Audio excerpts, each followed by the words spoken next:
Well, for those of us here in chambers and those that are watching now or will be watching later, we're going to go through the truth and taxation presentation for the 2022 proposed city budget. That will be on the city council's agenda later this evening. Chad, I am ready for first slide. Second slide. Thank you. The first slide we have here is just some information about City of Crookston, incorporated February 14th, 1879, and Crookston is a home rule charter city. So here in this room, we are familiar with our charter, but it allows charter cities to exercise any powers in their locally adopted charters as long as they do not conflict with state laws. Generally speaking, cities can be more restrictive than state law, but not less than. Okay, Chad, ready for next slide, please. The next slide you have shows our current mayor and members of the city council, their ward or position, and their terms, their current terms. We will have 5 members on the next ballot.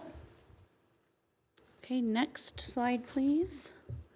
The next chart you see here is department heads and the city administrator, so positions and departments and who is filling those roles currently. Okay, next slide. A little bit on developing a budget and a levy. So for our process, at least this year, the city administrator and department heads work together to go through the budgets and prepare a proposed budget, looking at projected revenues and expenses, expected expenses maybe that we know needed equipment, developing along with that our 5-year capital improvement plan, which will also be on our city council agenda this evening, looking at what our certified local government aid amount will be for 2022 and accounting for that as part of our revenue stream, and then considering what remaining balances need funding and how that makes up what is needed for a property tax levy. The next portion of the budget development is presenting the individual budgets to the city council and the public for questions, for our proposals. City council then approved a preliminary tax levy in September, which was certified to our county. And we will be approving a final budget. It is on the agenda for later this evening at the city council meeting. Must be certified and approved in December and filed with our county.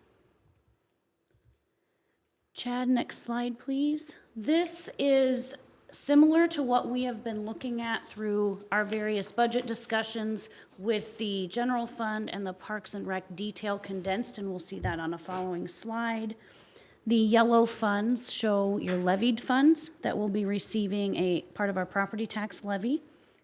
This chart shows estimated expenditures for each fund, non-property tax receipts, reserve if there is any amount that is expected to be pulled from reserve or put into reserve in the 2022 budget.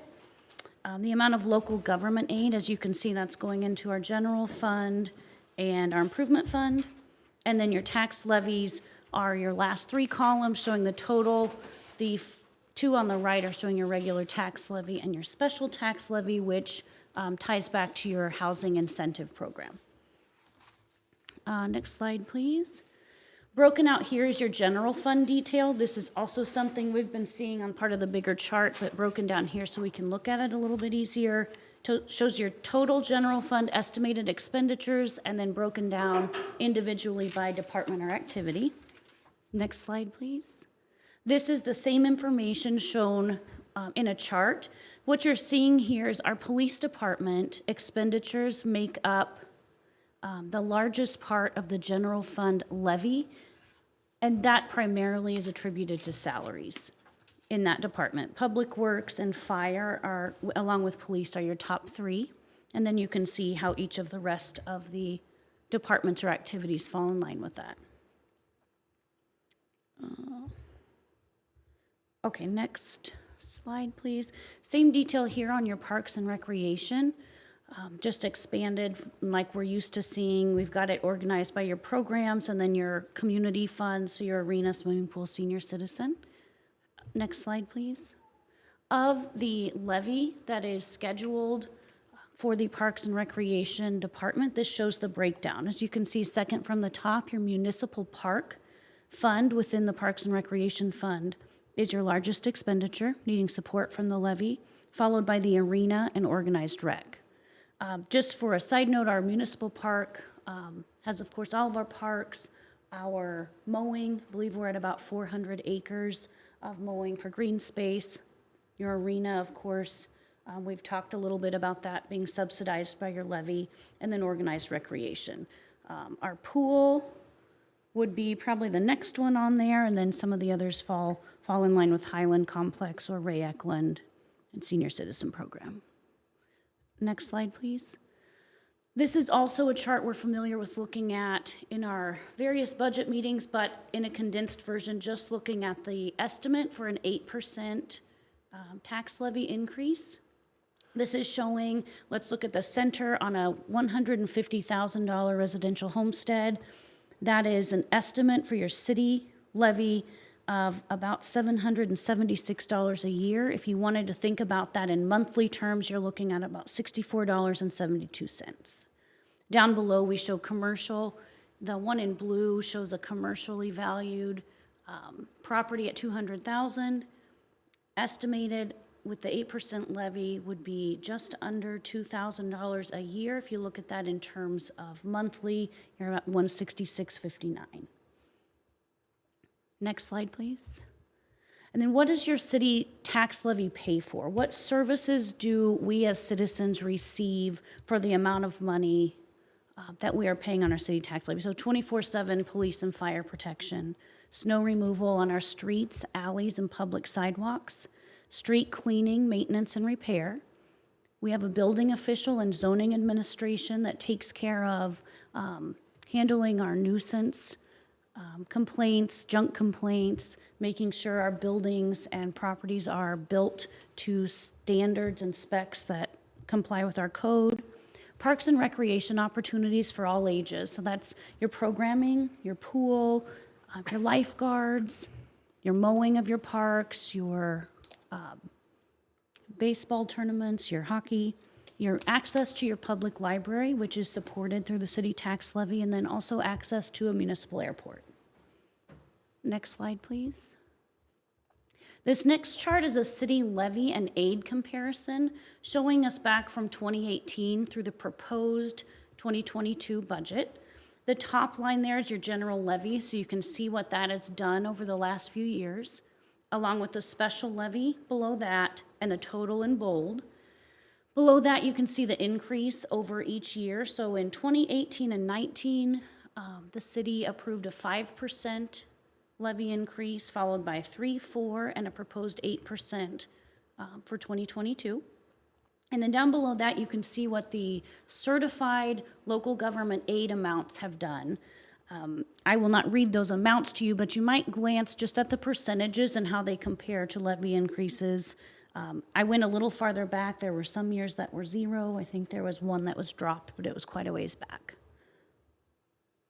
Chad, next slide, please. This graphic here shows you for every $1 you pay in city taxes, how that's broken out. So for every $1 you pay, 28 cents supports your general fund, 11 cents supports the public library, 60 cents supports the Parks and Recreation Department, and 1 cent supports your airport. I do want to make one note here. While the Parks and Rec looks like a much larger amount, especially than our general fund, it's important to keep in mind that our local government aid is booked into our general fund and not into the Parks and Rec fund. So that does offset that a little bit for revenue. Chad, next slide, please. This is the same information in chart form, showing you your general fund, library, Parks and Rec, and airport breakdown out of the total levy. Next slide, please. This is a look at our budget revenue breakdown. So in the blue, you have your non-tax receipts. That's going to include some of your service charges. That's going to include your revenues from your water and your wastewater, enterprise funds, building permits, revenues that come in to our police department fund. On the bottom in the red, you see reserves, and that ties back to the budget chart we looked at, what is scheduled for 2022 to pull from reserves. The green is what is coming and certified for 2022 for local government aid, that's 29% of the revenue. And then the city tax levy in the purple makes up 18% of the total revenue breakdown that will be coming in to the city in 2022. Chad, next slide. Little description here on some of our revenues, so non-tax receipts, state aid for our roads, charges for service, license permits, fees, fines, interest income. The city tax levy is the city portion of your property tax that you get on your tax statement. Local government aid is regulated by the legislature, and it is sent to local governments to aid in their services. It was replaced most of the individual taxes, such as cigarette, liquor, bank excise, and gross earning taxes, which were previously distributed to local governments under various laws. And then reserves. We do have a fund reserve policy here at the city. Fund balances are classified into categories, and the purpose is to maintain adequate levels of fund balance to help sustain the financial integrity of the city. Some of those are undesignated reserves. Some of them are assigned for certain purposes. One example of that is each year in our budget, we have money in the Parks and Rec Fund for Zamboni batteries. They can be quite expensive, so reserving a portion of that cost each year helps take little bites out of that instead of one big hit when they have to be replaced. Next slide, please. This slide is showing some salary and benefit expense information. On the left, I'm going to read this down. It's a little bit hard to see that far away. The top, so red is in 2021, blue is 2022. That is showing our total compensation. That's including our benefits and withholdings. So our cost for compensation. Beneath that, you'll see some breakdowns. The next column down is benefits and withholding, other, and regular salaries. The chart to the right is showing you 2021 is on the left, 2022 is on the right. What you see in the blue is compensation for that year, in the red is total budget. So in 2021, compensation made up 39% of the total budget. In 2022, it is 42%. And if you'll notice, the actual budget amount in 22 is down slightly and compensation is up slightly. Part of that attributes to the campground grant was booked under our Parks and Rec, both grant income and grant revenue. We're going to move that into an actual grant fund, so we will only be considering the city's share out of our Parks and Rec fund.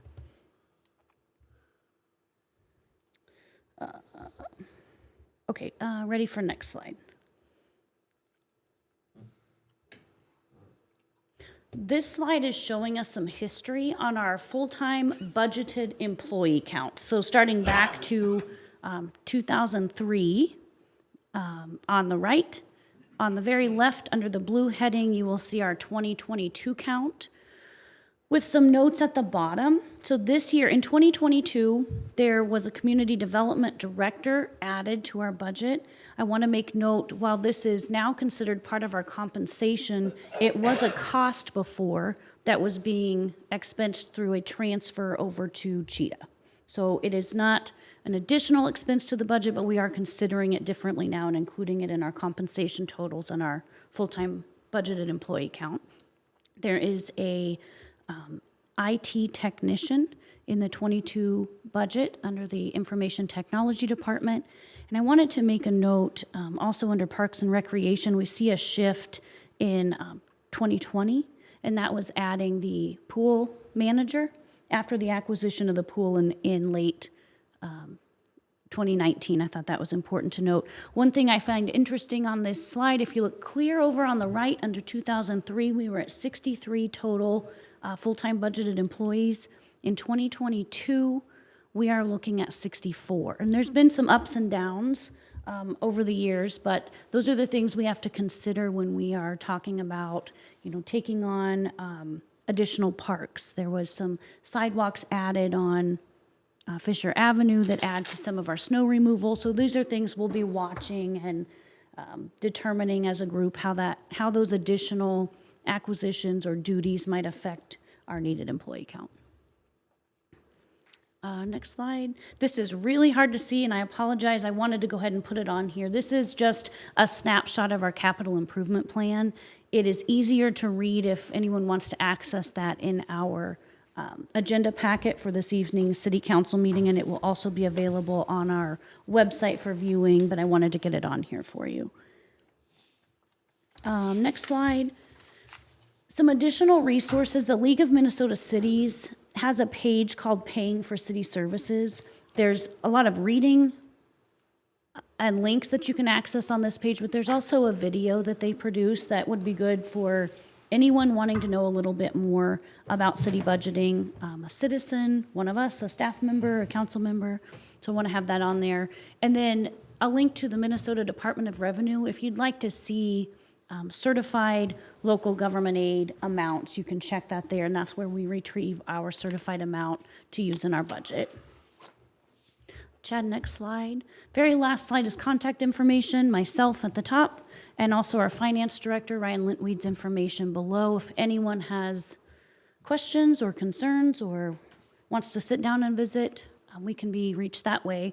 We will be posting a copy of this presentation on our city website, and we would be happy to share it by email or get it for you if anyone would like to see it.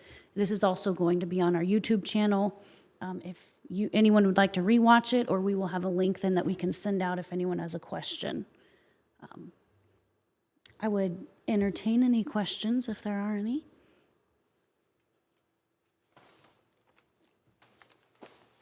Tough crowd. Okay.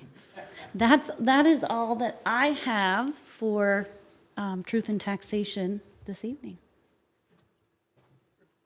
Very good. Thank you, Amy. You're welcome.